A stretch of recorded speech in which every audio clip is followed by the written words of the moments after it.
Olá pessoal, tudo bem? Então, nesse vídeo eu queria falar um pouquinho com vocês sobre isomorfismos, que são transformações lineares bijetivas, então a gente vai continuar falando um pouquinho sobre transformações lineares.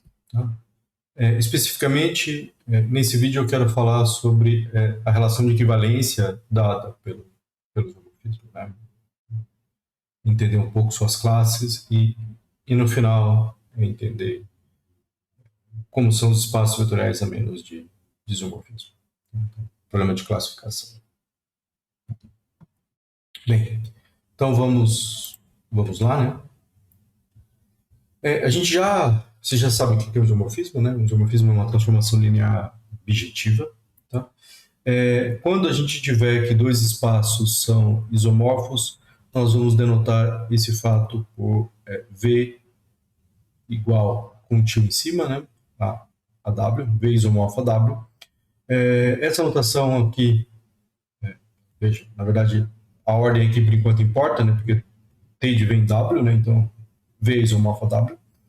Essa notação aqui já nos indica que isso daí é uma relação de equivalência, é uma relação de similaridade, de igualdade, de ser parecido. Né? Do ponto de vista da estrutura de espaço vetorial, os espaços isomorfos são praticamente indistinguíveis, essencialmente indistinguíveis, similares, iguais, dependendo do que você quer dizer. Né? E a gente pode identificá-los de uma maneira razoável. Né? Na verdade, a gente tem uma função que traduz de V para W, e essa tradução ao seu objetivo é uma tradução perfeita. A primeira coisa que a gente precisa mostrar é que a relação de ser isomorfo é realmente uma relação de equivalência. Então, a gente precisa mostrar as três propriedades que caracterizam uma relação de equivalência, que é a reflexividade, a simetria e a transitividade. Tá? Se vocês não estiverem ouvindo a chuva, é porque o meu filtro de ruído é realmente muito bom. Então, para mostrar a reflexividade, a gente observa que a gente tem a aplicação identidade de V em V é um isomorfismo, né? É uma transformação linear bijetiva, cuja inversa é ela própria. Então, isso daqui nos diz que V é isomorfo a V. A gente também já viu que se eu tenho uma transformação linear, a sua inversa é uma transformação linear. Por ser bijetiva, a sua inversa também vai ser bijetiva. Então, desse modo, a gente tem que T-1 é um isomorfismo, e isso nos permite concluir que se T é isomorfo a W, então W é isomorfo a V, a gente tem a reflexividade. Tá? E, finalmente, se eu tenho uma função T de V em W e uma função S de W em Z, que são isomorfismos, eu posso considerar a composta S composta com T, e essa composta vai ser um isomorfismo. E isso daí nos diz que se V é isomorfo a W, W é isomorfo a Z, V é isomorfo a Z, e a gente tem a transitividade. Né? Então, o que nós acabamos de mostrar é que o isomorfismo realmente é uma relação de equivalência no conjunto de todos os espaços vetoriais sobre um corpo W. Né? Lembrando que o corpo aqui é importante, ele tem que estar fixo, a gente só pode falar de transformações lineares com V e W sobre o mesmo corpo. Ok? O primeiro exemplo de isomorfismo, na verdade, a gente já veio falando ele nos vídeos anteriores, né?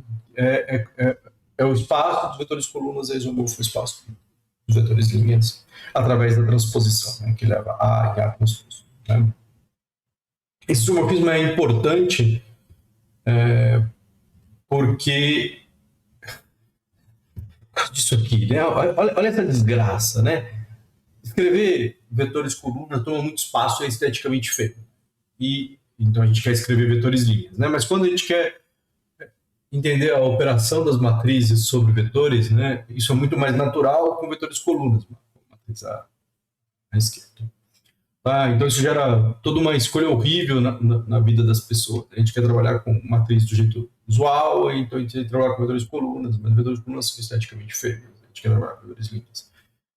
Então, o melhor modo é vetor coluna e linha, mesma merda, a gente faz tudo igual e fica feliz com isso. Né? Então, é mais ou menos isso que eu estou querendo dizer para vocês. Esse isomorfismo permite a gente traduzir de linha para coluna, escrever os vetores coluna como vetores linhas e tudo demais. Eu vou tentar não fazer muito isso, né? Mas Eu vou tentar escrever os vetores colunas dessa forma aqui, mas em algum lugar isso deve ter passado. Então não se assustem se fosse para ser um vetor coluna e então um vetor linha. Tá? É uma identificação natural incomum nos livros de álgebra linear. Tá? Outra coisa interessante que a gente já mostrou, na verdade, eu já falei isso para vocês, na verdade, nos últimos 2 vídeos eu venho falando sobre isso é um fato importante, é que todo espaço vetorial sobre K, né, de dimensão finita, é isomorfo a Kn, espaço de coordenadas. Né? Isso mostra por que Rn é tão importante, né? Porque você estuda tanto Rn no curso de álgebra linear básica. Né? Mas, na verdade, a gente tem isso para qualquer cor. Né? Se a dimensão é n, esse espaço é isomorfo a Kn, e a gente viu quem é esse isomorfismo. A gente escreveu explicitamente quem é esse isomorfismo. Esse isomorfismo depende da escolha de uma base. Né? Toda vez que eu fixo uma base, eu tenho aquela função que representa os vetores V como em função das suas coordenadas nessa base, certo? Ok. Então, isso aqui é um exemplo de isomorfismo, e é um exemplo de isomorfismo que fortemente depende de eu escolher qual é a base para dar esse isomorfismo. O próximo exemplo que eu quero dar para vocês, na verdade, é que, se vocês lerem as notas de aula atentamente, em 2 lugares eu uso V elevado a N. Né?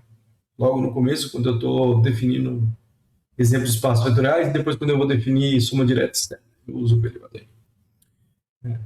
E as 2 definições que eu dou para V elevado a N são diferentes. Tá? Vou falar da segunda primeiro, depois eu falo da primeira. A segunda definição que eu dou para vocês do que é V elevado a N é a soma direta externa de V N vezes. Né? Essa bagaça que está aqui. Né?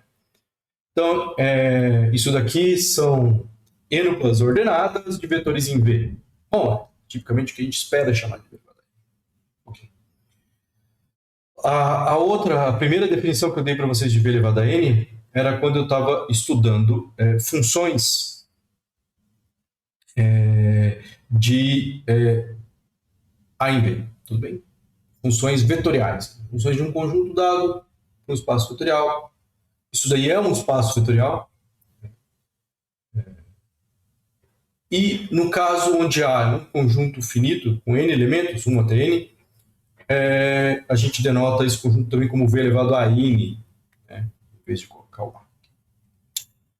Tá? Então, o primeiro deles, né, só para deixar claro que aquele espaço ali, né, V elevado a n, isso daqui é o conjunto das funções, que vai desse conjunto de 1 até n, né, num espaço vetorial dado. Né? Então, esse é um espaço vetorial, que é o espaço das funções vetoriais desse conjunto aqui. Né? Bom, e o que é importante é que, apesar de eu ter usado essas 2 notações diferentes em lugares diferentes, esses 2 espaços são isomórficos. Né? Na verdade, eu também já falei um pouco para vocês sobre isso quando eu falei de produtos cartesianos. Né? Produto cartesiano não deixa de ser uma função, por isso que eu já estava confundindo antes, mas aqui eu quero deixar explícito isso. Né? Para mostrar que esses espaços são isomórficos, eu tenho que definir a minha transformação linear, o meu isomorfismo. Bom, esse isomorfismo tem que aceitar como entrada, né? Se ele for de V soma direta externa com V, e em V elevado a n, ele tem que pegar uma ênupla de vetores em V e me retornar uma função. Tá? Então, T de x1 até xn vai ser uma função f, onde essa função f é a função que, para valor i, tem o vetor x. Né? São 2 modos diferentes de escrever produto cartesiano. Um eu estou pensando no produto cartesiano como esse parênteses ordenado de coisas, e o outro eu estou pensando no produto cartesiano como funções. Tá? É extremamente fácil de verificar que isso é um isomorfismo, e isso daí resolve o problema de que a gente tinha 2 definições diferentes para a mesma coisa. Uma coisa importante, muito importante aqui, tá? Quando a gente deu aquele isomorfismo de qualquer espaço vetorial para Kn, nós precisamos fortemente de uma escolha de uma base, né? Aquele isomorfismo depende da base que eu estou trabalhando para fazer o isomorfismo. O isomorfismo, naquele caso, era mais ainda, né? Ele é definido mesmo na base, ele guarda até a base na sua função, isso não é tão usual assim. Mas esse segundo exemplo não tem nenhuma escolha de base. Né? Ele é um isomorfismo que eu pego e digo para onde vai a imagem, isso não depende da representação dos vetores na base. Tá? É importante observar que então a gente tem dois tipos de isomorfismo, os que dependem da escolha da base e os que não dependem da escolha da base. Tá? Isso nos leva a uma nomenclatura que é importante, que eu vou usar no resto do curso, que é natural, acidental e canônico. Né? A gente vai dizer que um isomorfismo é natural quando ele não depender da escolha da base. Consigo criar esse isomorfismo sem escolher uma base. A palavra natural aqui é derivada da teoria de categorias, né, onde ela tem um significado um pouco mais amplo do que a gente está usando aqui, mas a gente vai usar a natural aqui só para dizer que não depende da escolha de base. Se eu tiver um isomorfismo que depende de escolhas de base, nós vamos dizer que ele é acidental. Aconteceu de ser isomórfico. Então, o que a gente mostrou é que V elevado a n das duas formas que nós definimos são naturalmente isomórficos, enquanto que o espaço vetorial e o espaço de coordenadas é acidentalmente isomórfico. Eu preciso escolher uma base para ter esse isomorfismo. Outra palavra que nós vamos usar em álgebra linear é canônico, né? E canônico para a gente é uma escolha usual. Tudo bem? A gente vai usar ela como essa. A escolha tradicional, a escolha usual. Tá? Eu ia fazer uma piada muito errada aqui, então eu não vou me segurar. Tá? Mas só para dizer para vocês que o uso de canônico não é pacificado na literatura, tem gente que usa o canônico também para dizer natural.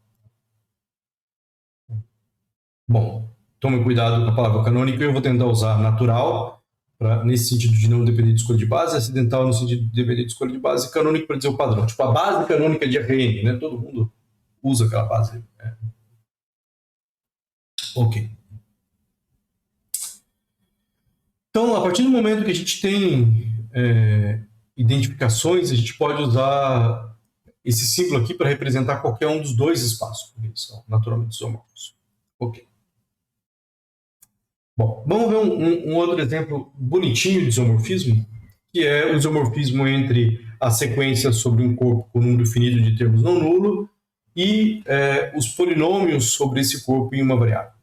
Um polinômio sobre esse corpo em uma variável é uma coisa dessa forma, tá? E eu defino o meu isomorfismo em função desse polinômio como sendo a sequência de entradas A0, A1, AN, onde A0, A1, AN são os coeficientes desse polinômio ordenados pelo gráfico. Né? Isso daqui, esses polinômios aqui pode ter dimensão qualquer, mas sempre finita, né? O que me dá sequências aqui qualquer, mas sempre com, no máximo, um número de termos não nulos. Então, isso está bem definido. Tá? É bem direto mostrar que é isomorfismo, porque a soma dos dois lados é feita componente a componente. Tudo bem? Então, a importância do conceito de isomorfismo é que espaços isomórficos compartilham quase todas as propriedades vetoriais. Eles possuem várias propriedades vetoriais em comum, quase todas as propriedades vetoriais em comum. Então, o primeiro exemplo que eu vou dar para vocês disso daí é extremamente simples, que diz o seguinte, que se eu tenho um homomorfismo, um isomorfismo de V em W, e eu tenho um subconjunto de V, então eu tenho o seguinte fato, né? Se S gera V, então a imagem desse conjunto gera W. Se S é linearmente independente, então a imagem desse conjunto é linearmente independente de W. Né? Então, dito de outra maneira, né, os conceitos de gerar e ser linearmente independentes são preservados por isomorfismo. Então, o conceito de base também é preservado por ser isomorfismo. Tá? É um exercício bonitinho para vocês fazerem, nada demais. Tá? Então, usando esses fatos, a gente tem um resultado muito legal, que é o seguinte, tá? A partir do momento que eu tenho um isomorfismo e eu tenho uma base, eu consigo caracterizar os isomorfismos de V para W do seguinte modo, né? Dois espaços são isomorfos se existir uma base do primeiro, de modo que a imagem é uma base do segundo. Basta eu conseguir construir uma base aqui que quando eu carrego para lá é uma base para lá, para verificar se algo é isomorfismo. Bem. E como consequência disso, eu vou ter que qualquer outra base também vai ser mapeada. Então, eu escolho uma base e provo que é uma base de lá, e desse modo, qualquer base desse vai ser levada em qualquer base desse. Bem? E uma consequência muito mais interessante disso daí, imediata desse fato, é que dois espaços são isomorfos se e somente se a dimensão deles for iguais. Então, aqui nós temos um exemplo de um invariante. Né? A dimensão é uma propriedade do espaço vetorial, um invariante dos espaços vetoriais. Um número, uma cardinalidade. Né?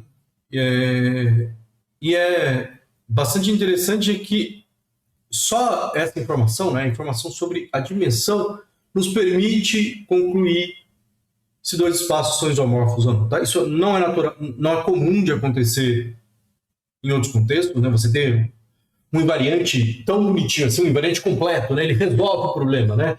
Se dois espaços são isomorfos, eles têm a mesma dimensão, mas se eles têm a mesma dimensão, eles são isomorfos, né? Você tem um número finito de invariantes que permite você classificar alguma coisa em matemática, não é usual. Isso mostra que o problema de classificação dos espaços vetoriais é muito mais simples que outros problemas de classificação. A gente vai resolver o problema de classificação agora. Tá? O problema de classificação a menos de isomorfismo encontrar um exemplo, encontrar quais são todas as classes de equivalência de espaços vetoriais. Quer dizer, todos os espaços vetoriais desse tipo são equivalentes a esse, todos desse tipo são equivalentes a esse, todos desse tipo são equivalentes a esse, e assim por diante. E a primeira coisa que a gente já viu é que se eu estou num espaço vetorial de dimensão finita, né, a gente já sabe que esse espaço vetorial de dimensão finita é isomorfo ao espaço de coordenadas k elevado a n. Né? Então a gente já sabe disso. A gente viu isso daqui nos últimos vídeos, a gente vem fazendo isso o tempo todo. Né? Kn é o único espaço vetorial de dimensão n a menos isomorfismo. Tá? E o que eu quero fazer agora com vocês é falar um pouquinho quando eu estou em cardinalidades maiores. Então, para falar de cardinalidades maiores, eu vou pegar um conjunto B com uma certa cardinalidade dada. Então, o que eu vou ter é que qualquer espaço vetorial com essa cardinalidade vai ser isomorfo a esse espaço de coordenadas aqui. Né? O espaço k elevado a b, né? 0, né? Que é o conjunto de todas as funções de B com valores em k com suporte finito. Por isso também que a gente vem falando das funções de suporte finito. Bom, então, primeira coisa, o caso finito dimensional, a gente vem falando dele há um monte de tempo, então vamos falar do caso de dimensão infinita. Então, suponha que eu tenho um conjunto B, um conjunto de cardinalidade K, né? E vamos considerar o espaço vetorial